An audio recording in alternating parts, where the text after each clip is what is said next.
তাদের সাথে ঠিকঠাকভাবে আচরণ করবা, তাদের হকগুলো ঠিকঠাক তাদের কাছে পৌঁছিয়ে দিবা, কখনো তাদের সাথে খারাপ আচরণ করবে না, সম্প্রীতি রক্ষা রাখবা। কিন্তু এ ধরনের উগ্রবাদ যদি মাথা ছাড়া দিয়ে উঠে আগাছা পরগাছার মতো, এগুলোকেও পরিষ্কার করে দিতে হবে।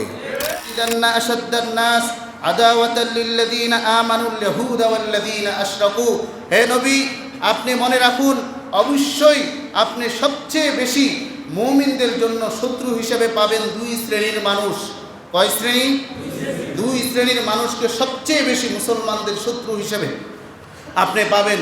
খুব খেয়াল করে কোরআনের এই আয়াত, মুসলমানের যুবকগুলো তো গবেষণা করে না, মুসলমানের যুবকগুলো তো কোরআনের সাথে নাই, এই জন্য শত্রু চিনতে পায় না, এই জন্য শত্রু চিনতে পারে না।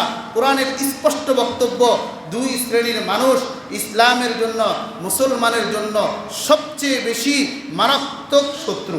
কয় শ্রেণীর মানুষ? কার কথা? কার কথা? কার কথা? আমার কথা। লাতাজিদান্না আশাদ্দান-নাসি আদাওয়াতাল লিল্লাযীনা আমানুল ইয়াহুদা ওয়াল্লাযীনা আশরাকু। হে নবী, দুই শ্রেণীর মানুষকে মুসলিমদের জন্য সবচেয়ে বড় মারাত্মক শত্রু হিসেবে পাবেন।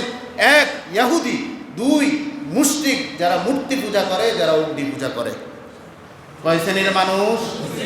একটু চোখ বন্ধ করে সারা পৃথিবীর অবস্থার উপরে যখন আপনি নজর বুলাবেন, দেখতে পাবেন মুসলিম নিধনে এই দুই সম্প্রদায় সবচেয়ে বেশি অগ্রভূমিকা পালন করে। ফিলিস্তিনের উপরে দিনের পর দিন এই সমস্ত ইহুদিরা, তারাই মুসলিম নিধনের জন্য সেই কাজগুলো করে।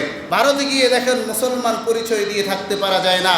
কাশীর মসজিদ, মা মাথুরার মসজিদ, এখন আজমি শরীফের মসজিদ, ওটা দখল করার জন্য তাদের আওয়াজ তুলতেছে। এইসব জায়গায় তারা মন্দির বানাবে। ঠিক যেমনিভাবে বাবরি মসজিদকে শহীদ করে দিয়ে রাম মন্দির বানিয়েছে, তাদের একটাই ঘোষণা, পুরা হিন্দুস্তানকে, ভারত উপমহাদেশকে হিন্দু রাজ্য, রাম রাজ্য গঠন করার জন্য যা যা কিছু করার দরকার, এ ধরনের বিতর্কত কিছু ষড়যন্ত্র চলতেছে। কি বলেন, কথা ঠিক না বেঠিক? এটা কোরআন 1400 বছর আগে তোমাদেরকে সজাগ করে দিয়েছে। যুবক, মনে রাখবা, এই দুই শ্রেণী থেকে নিজেকে সতর্ক রাখবা। যে সমস্ত অমুসলিম তোমার কাছে মনে হচ্ছে ইসলামের জন্য হুমকি না, প্রতিবেশী সুলভ তাদের জন্য তোমরা ব্যবহার করবা, তাদের সাথে ঠিকঠাকভাবে আচরণ করবা, তাদের হকগুলো ঠিকঠাক তাদের কাছে পৌঁছিয়ে দিবা, কখনো তাদের সাথে খারাপ আচরণ করবে না, সম্প্রীতি রক্ষা রাখবা। কিন্তু এ ধরনের উগ্রবাদ যদি মাথা ছাড়া দিয়ে উঠে আগাছা পরগাছার মতো, এগুলোকেও পরিষ্কার করে দিতে হবে। আল্লাহ আমাদেরকে, আমাদের ইসলামকে, আমাদের এই ভূখণ্ডকে আল্লাহ হেফাজত করুক।